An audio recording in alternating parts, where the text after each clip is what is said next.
kenapa Dayat? Kata saya, motor mogok Pak, posisi sepi, saya takut, katanya gitu kan.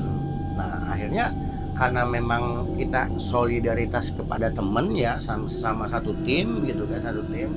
Ya udah, saya langsung ke sana. Saya putar balik lagi Pak. Cuma ada anak sekolah duduk nongkrong di atas jembatan. Saya tanya gitu kan, kamu ngapain? Gitu kan, kok belum pulang? Bagi pemirsa yang sedang menyaksikan acara ini, tolong subscribe channel video ini supaya kami terus semangat dan berkembang untuk menyajikan cerita-cerita mistis lainnya. Jangan lupa tekan notifikasi loncengnya agar tidak ketinggalan cerita-cerita video lainnya.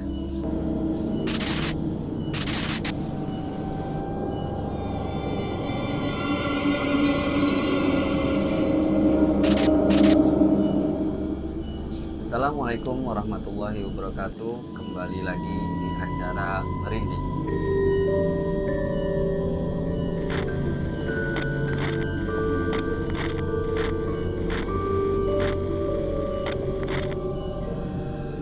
Setelah kemarin kita mendengarkan cerita mistis dari Pak Hilmi tentang keanehan-keanehan di rumah angkernya, beliau kembali lagi ke acara ini untuk menceritakan kejadian-kejadian mistis, kejadian aneh, kejadian menyeramkan yang beliau alami sendiri pada saat beliau bekerja sebagai kurir ekspedisi salah satu toko online terbesar di Indonesia. Kita langsung aja mendengarkan cerita detailnya dari narasumber kita. Assalamualaikum. Waalaikumsalam warahmatullahi wabarakatuh. Sehat? Alhamdulillah sehat. Bagaimana dengan Pak Ade, sehat? Alhamdulillah sehat. Gimana Pak Hilmi? Katanya pernah ada kejadian pas Pak Hilmi itu bekerja sebagai salah satu kurir ekspedisi toko online.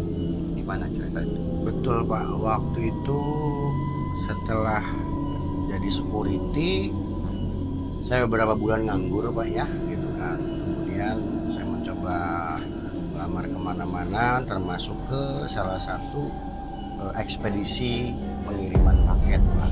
Dan alhamdulillah di situ saya diterima Pak sebagai kurir Pak. Tahun 2021 Pak. 2021. Ya. Setelah itu kan setelah diterima kita berjalan Pak ya untuk pengiriman paket gitu Pak ya. Kemudian kan paket itu kan areanya kita bagi-bagi Pak, kita bagi-bagi ya. Waktu itu tim Keragilan itu ada 5 orang Pak, ada 5 orang. Dan kebetulan saya itu kedapatan untuk mengirimkan paket dari area Petung sampai ke Rangkas Baru.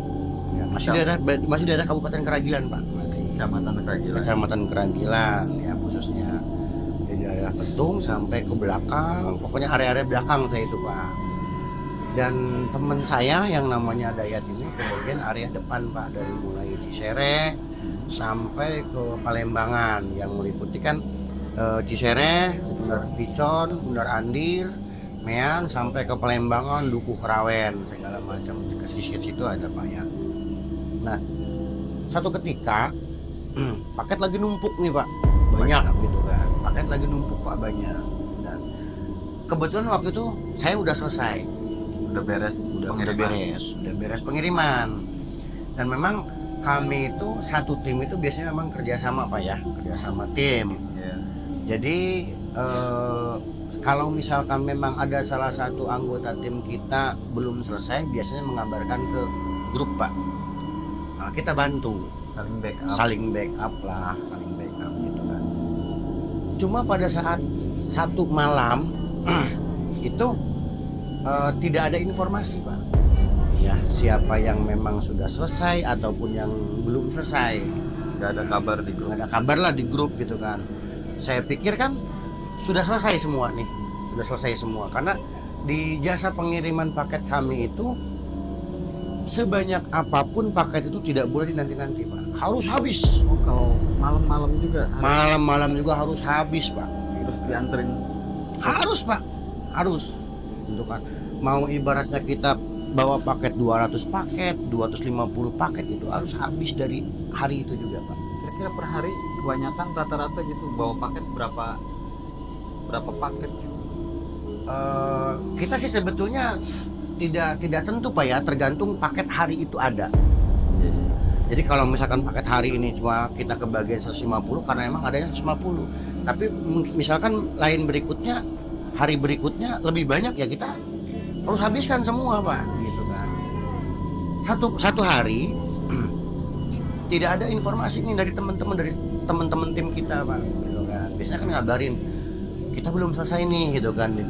Ini mah tidak ada Pak. Makanya saya ambil keputusan pulang Langsung. karena emang saya udah selesai gitu kan. Nah tiba-tiba pada saat saya sudah pulang nyampe rumah baru sampai Pak teman saya yang namanya Dayan, nama lengkapnya Hidayatullah Pak.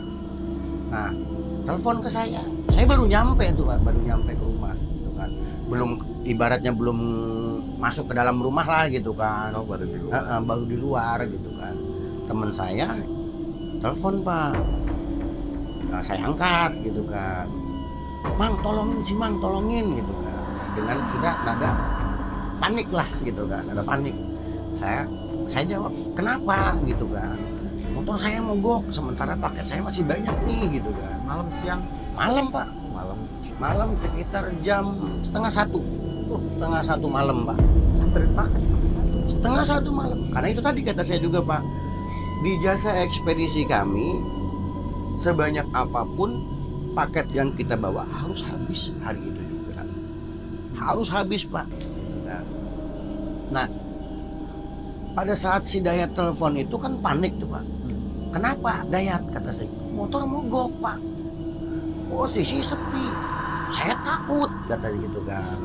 Nah akhirnya karena memang kita solidaritas kepada temen ya, sama satu tim gitu kan, ya udah saya langsung ke sana, saya putar balik lagi Pak, samperin lagi karena kasihan gitu kan.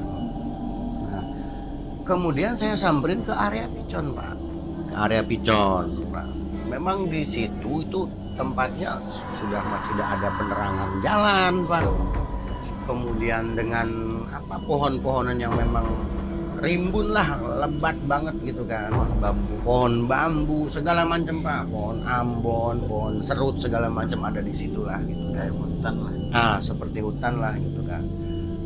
Pas saya sudah sampai di situ memang benar posisi mogok Pak. Si Dayat sudah benar-benar panik, ketakutan karena nggak ada orang yang lewat, nggak ada lampu juga Pak. Posisi benar-benar di tengah yang ibaratnya gelap itu Pak, dia posisi di tengah-tengah gitu. Nah akhirnya saya coba juga gitu kan untuk membantu si motornya ini, menghidupkan motornya, dicek lah gitu kan. Kita bongkar, bensin ada masih penuh gitu Pak, segala macam itu pengapian masih normal Pak, masih normal. Saya pun sampai kecapean untuk starter, untuk engkol gitu kan. Akhirnya ya dengan inisiatif sendiri, karena memang jujur di situ juga saya itu turunan situ juga Pak, orang tua bapak saya itu asli orang situ, orang Picon. Akhirnya saya inisiatif dengan bahasa saya sendiri, mohon jangan diganggu karena saya juga cucu orang sini. Pak ini ngobrol dalam hati lah gitu kan, cucu orang sini gitu kan, mohon jangan diganggu gitu kan, kerjaan kami belum selesai gitu kan. Nah akhirnya pada saat kita engkol lagi nyala Pak, langsung nyala setelah saya ngomong seperti itu. Motor si Dayat udah nyala, karena kan saya juga kan bawa motor Pak gitu kan. Nah, saya tetap dengan motornya gitu kan, paket di tempat motor si Dayat gitu kan, kita anterin Pak. Udah ayo kata saya gitu kan, ditemenin lah gitu kan, karena emang melihat Dayat itu udah posisi panik sekali Pak.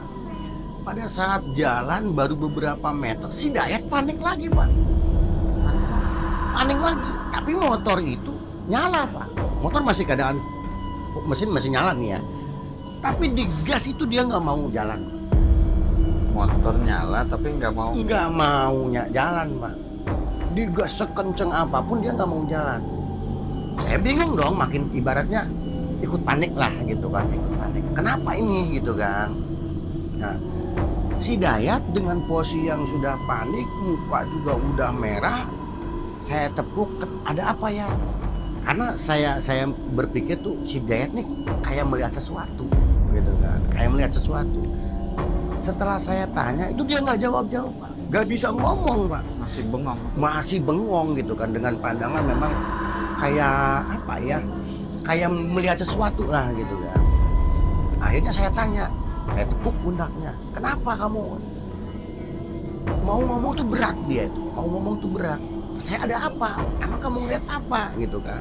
Tetap dia dengan posisi yang nggak bisa gerak gitu kan, kaku lah, gagu gitu kan, ngomong nggak bisa. Akhirnya saya berinisiatif seperti tadi, Pak, gitu kan, ya sambil baca-baca lah gitu kan, mohon jangan diganggu gitu kan. Nah, akhirnya setelah saya ngomong begitu juga langsung bisa jalan, Pak. Si motor. Tapi si Dayat masih dengan posisi yang bengong, Pak. Masih dengan bengong meskipun memang di atas motor, gitu kan. Nah, setelah melewati, memang di situ ada makam, Pak. Ada makam. Makamnya itu mungkin makam apa ya namanya? Katanya sih ada salah satu makam keramat. Tapi saya kurang tahu ya. Makam siapa yang dikeramatkan, tapi memang di situ area pemakaman, Pak, TPU gitu kan, tempat pemakaman umum. Warga-warga yang di situ jika ada yang meninggal pasti dimakamkan di situ, gitu kan. Nah, akhirnya setelah lewat makam itu baru si Dayat bisa ngomong, Mang, saya tuh tadi tuh ngelihat sesuatu, Mang. Apa? Kata saya. Udah, kata saya nggak bisa cerita, kata dia gitu. Memang apa yang dilihat? Nggak bisa cerita, takut saya, Mang. Takut, masih shock gitu kan. Ya udah, kata saya, kamu tunggu di sini. Oh, jangan ditinggalin saya. Tadinya saya tuh berinisiatif mudah-mudahan ada warung yang buka, saya mau beli minum dulu gitu kan, biar agak lega Dayat nih teman saya nih. Tapi ternyata dia nggak mau ditinggalin karena memang sudah posisi ketakutan gitu kan. Nah, akhirnya tetap kita bareng-bareng gitu kan, berendengan jalan gitu kan dengan motor tuh. Nah, pas begitu sudah selesai lah, kita anterin gitu si paket-paket udah selesai gitu kan, kita balik lagi dong gitu kan, karena kita juga pengen buru-buru pulang lah gitu kan, pengen buru-buru istirahat. Tapi si Dayat nggak mau lewat situ. Emang ngelewatin lagi situ? Ya pasti ngelewatin lagi. Memang ada jalan alternatif lewat jalan tol Undar Andir, Pak. Nanti baru ke jalan raya. Tapi posisi di apa namanya di jalan tol juga sama sepi, Pak. Karena emang masih satu area gitu, masih satu area di situ. Gak mau, Mang, jangan lewat situ lah. Saya takut, kata dia gitu kan. Takut kenapa sih? Toh ada saya. Udah, Mang, takut saya, Mang, gitu kan. Takut gitu kan. Ya tetap meskipun memang dia ketakutan, terpaksa lewat situ lagi, Pak. Karena emang jalannya dari jalan alternatif pun sama gitu kan, gelap gulita, lewat situ pun sama gitu kan. Cuma kalau lewat situ ke sebelah sana itu memang perkampungan, banyaklah rumah gitu kan. Cuma ada beberapa meter yang memang ibaratnya posisinya itu gelap gitu kan. Bisa dibilang hutan, bisa dibilang intinya mah gelap banget lah, tidak ada penerangan gitu, Pak ya. Tetap terpaksa kita lewat situ. Tapi ya alhamdulillah setelah kita lewat lagi situ tuh tidak ada apa-apa, meskipun dengan si Dayat itu dengan posisi ketakutan gitu kan. Nah, akhirnya kita sudah selesai lah gitu kan, kita pulang.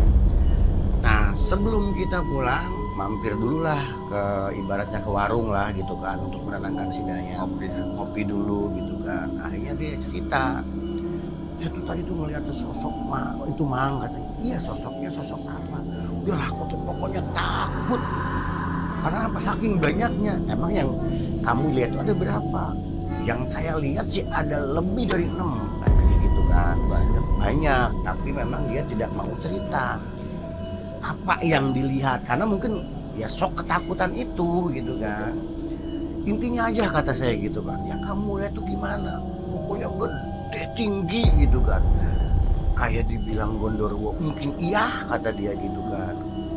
Bulunya itu udah kayak lah, katanya gitu kan, tebel-tebel gitu kan, punya panjang-panjang gitu kan. Nah ya udah kata saya gitu kan, kamu sekarang kira-kira kalau bawa motor pulang masih sanggup nggak? Kalau takutnya masih shock gitu kan. Kalau memang tidak sanggup, udah nginep aja di rumah saya gitu kan, karena memang dia itu juga punya keluarga gitu ya. Enggak malah, saya pulang aja. Yakin? Kata saya, yakin gitu kan. Dah aja lah gitu kan. Pas besoknya kita kan ambil paket lagi tuh Pak, si Dayat tuh nggak masuk Pak, nggak masuk Pak. Padahal paket kita tuh lagi banyak-banyaknya gitu kan. Saya telepon, Dayat kamu kenapa nggak masuk? Akhirnya dia mengabarkan bahwa kurang sehat, kurang enak badan gitu kan. Nah sempat beberapa hari dia nggak masuk, 2 hari 3 hari lah gitu kan. Nah setelah masuk lagi dia nggak mau bawa area situ lagi Pak. Oh, daerah. Saya karena emang benar-benar ketakutan, saya nggak mau, tukerlah dengan saya gitu kan, tukeran dengan saya. Nah setelah tuker dengan saya itu kalau tidak salah 2-3 bulan lah gitu kan, tuker apa namanya, tuker pengiriman ya, area pengiriman gitu. Nah kalau ini kejadian ke saya Pak. Oh, langsung. Setelah 2 bulan kemudian itu ya, itu kan kejadiannya ke saya pribadi Pak, kejadiannya pribadi ke saya. Begitu posisi malam sama Pak, tapi belum terlalu malam sih, sekitar jam 10 lah, 10 malam gitu kan. Ada satu paket yang memang saya juga belum pernah saya kirim Pak, asing lah namanya gitu kan. Ibaratnya saya kan di situ udah hafal lah gitu kan, siapa yang sering beli paket gitu kan. Ada satu paket yang asing bagi saya Pak gitu. Saya cari lah gitu kan, saya cari. Saya tanya-tanya, nggak ada yang tahu Pak. Si nama itu nggak ada yang tahu gitu kan. Tapi alamat situ Pak, masih daerah sekitar gitu kan. Nah kemudian pas ngelewat satu jalan yang memang bisa dibilang angker juga sih Pak ya gitu kan, karena masih area situ juga gitu kan. Nah pas ada salah satu warga, mungkin saya juga nggak tahu ya apakah memang itu benar-benar manusia ataupun bukan lah ibaratnya gitu kan. Saya tanya, Pak kenal alamat ini nggak Pak gitu kan. Oh di sebelah sana Pak, kata saya gitu kan, kata dianya. Nah saya antar gitu kan. Pas saya antar ke sana itu ternyata nggak ada rumah Pak, lahan kosong Pak. Saya pakai senter saya itu memang nyala, tapi tetap kelihatan gelap tetap nggak bisa ngelihat apa-apa. Nah, saya sampai kalau tidak salah 30 menit lah nyari alamat, nggak ada rumah. Kebetulan paket itu tinggal paket itu doang Pak. Paket terakhir karena memang kata saya juga itu paket yang belum pernah saya kirim Pak gitu. Nah setelah 30 menit kemudian ya, karena belum ketemu alamatnya ataupun rumahnya, saya berinisiatif kembali Pak. Paket ini tetap saya bawa, saya kembalikan ke gudang gitu kan. Nah besok harinya saya tuh mencoba si paket ini lagi nih dengan alamat itu, tapi paketnya udah kita kembalikan ke gudang karena saking penasarannya. Nyari alamat itu. Ternyata pada saat saya nyari alamat itu dengan titik lokasi di situ, ya memang nggak ada rumah Pak, nggak ada siapa-siapa dan nggak ada rumah. Yang ada itu apa? Makam Pak, kuburan Pak. Saya nggak tahu kalau kemarin malam pada saat ngirim paket si alamat yang memang nggak ketemu itu, kalau memang pada posisi siang gitu ya kelihatannya, mungkin saya lari Pak, karena posisinya benar-benar makam semua itu Pak. Pemakaman umum. Ada hanya pohon ambon gede banget sekelilingnya itu ya makam Pak, kuburan. Nah, Akhirnya oh mungkin kata saya yang kemarin paket itu karena memang nggak ada rumah di sini kok jadinya makam begini gitu kan. Akhirnya kan saya bingung, malah sampai saya masih berpikir kalau memang posisinya di sini siapa yang pesan paket, bayangkan saja gitu kan Pak ya. Nah di situ saya bingungnya. Akhirnya saya ceritakan ke teman-teman gitu kan, karena teman-teman juga nggak percaya gitu kan. Akhirnya saya mencobalah ibaratnya cari-cari alamat lagi, ibaratnya nyari-nyari si nama itu tuh ke warga sekitar. Dan memang pada saat saya nanya itu ada beberapa lah yang memang mungkin tahu gitu Pak ya. Ternyata memang itu orang udah meninggal. Oh, katanya udah lama. Memang dulu mah katanya rumahnya di situ. Rumahnya. Tapi ya itu mungkin kejadiannya kan udah yang meninggalnya itu udah lama gitu Pak. Cuman ya anehnya kok terjadi sama saya gitu Pak. Itu yang bikin menyeramkan buat saya Pak. Tapi si paket itu nggak tahu kelanjutannya. Nggak tahu kelanjutannya karena sudah saya kembalikan ke gudang Pak. Karena memang setelah saya cek memang nggak ada rumah gitu kan. Nah, selang beberapa bulan kemudian tetap ya gitu kan, saya tetap menjalani profesi sebagai kurir, kirim paket, rutinitas sehari-hari Pak gitu kan. Nah satu hari dengan kondisi saya udah lelah, posisi malam juga Pak, pulang malam lewat salah satu jembatan di daerah Cigatel Pak, itu jembatan Cigatel dari Sentul masuk ke yang mau ke arah Nagreg Pak di situ tuh. Nah saya lewat Pak dekat. Nah pada saat saya lewat jembatan itu ada satu anak dengan pakaian baju sekolah, masih pakai seragam sekolah Pak, batik sekolah. Malam-malam lihat anak sekolah nongkrong di jembatan Pak, di atas jembatan biasa nongkrong. Kira-kira jam berapa? Sekitar jam 12:30 malam-malam Pak, 12:30 lah gitu kan. Nah karena emang saya sama orangnya ke orang itu kan pengen cepet akrab aja lah gitu kan. Kemudian kan juga saya juga kasihan, masa sih anak sekolah gitu kan, nggak tahu memang dia kehabisan ongkos atau memang lupa jalan pulang lah ibaratnya gitu kan. Saya tanya gitu kan. Berhenti saya itu berhenti tuh. Adek mau kemana gitu kan, kok malam-malam masih di nongkrong di jembatan. Dia tetap nggak jawab Pak. Kalau memang kamu pulangnya ke arah Pematang, udah nggak apa-apa, ikut mamang aja, dianterin sampai rumah gitu kan.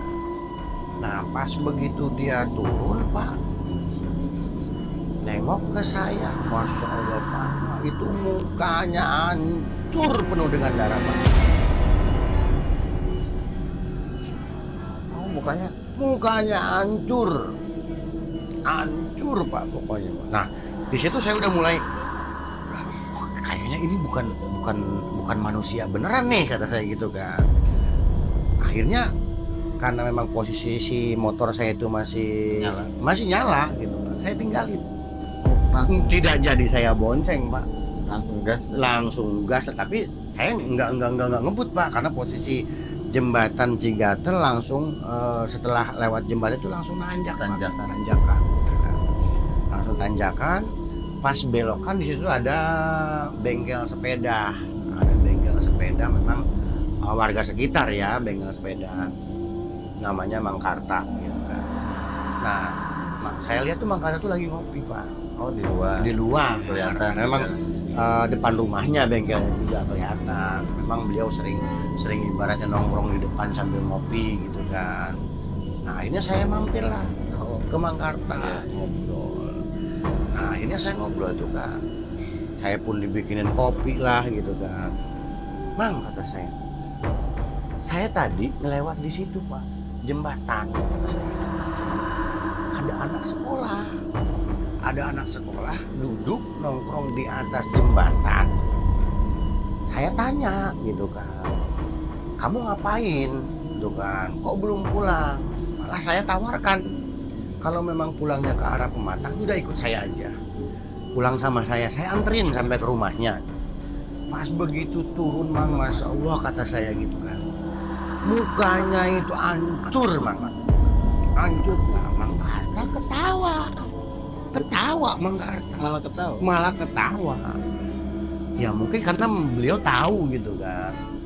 Nah setelah itu, setelah Mang Karta ketawa, baru cerita, memangnya kamu lupa katanya gitu kan. Lupa apa Pak?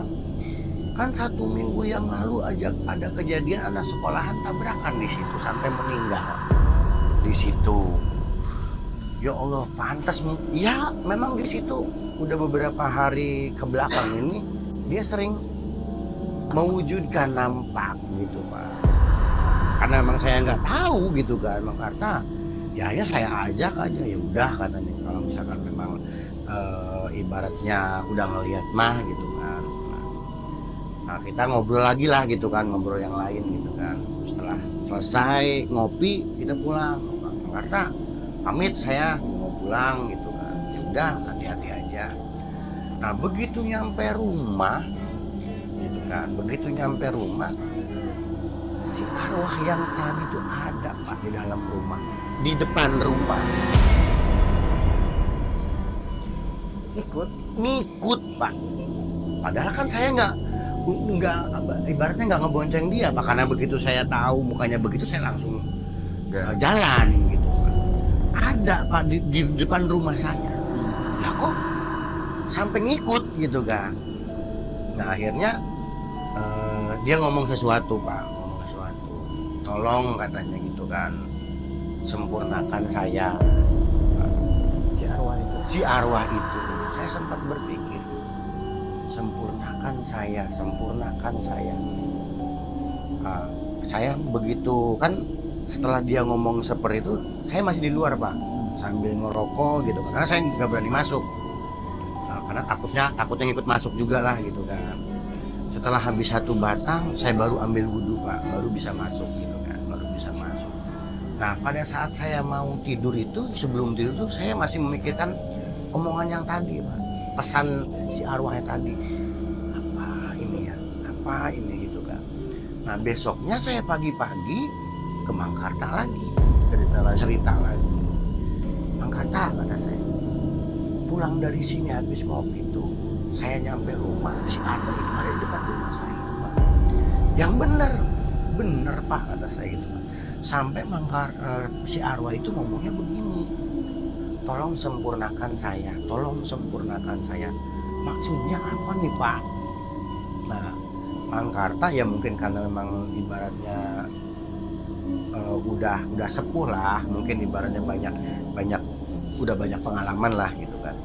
Oh mungkin pesan seperti itu ibaratnya untuk menyempurnakannya, mungkin ada bagian ataupun anggota tubuhnya yang memang masih tertinggal seperti itu.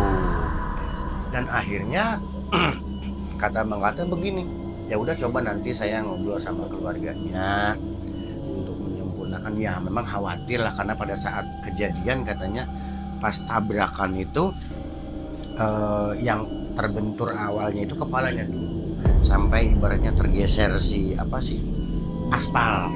Jadi mungkin ada beberapa bagian yang memang mungkin belum ketemu gitu kan. Nah setelah kejadian itu saya belum tidak mendengar lagi ya, mungkin Mang Karta memang langsung menghubungi keluarganya gitu kan untuk menyempurnakan gitu.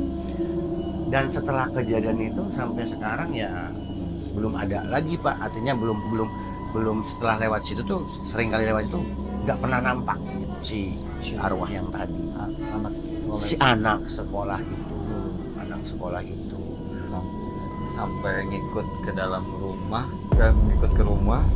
sampai menyampaikan pesan seperti itu. Padahal saya nggak ngajak Pak, tapi kan sempat nawarin.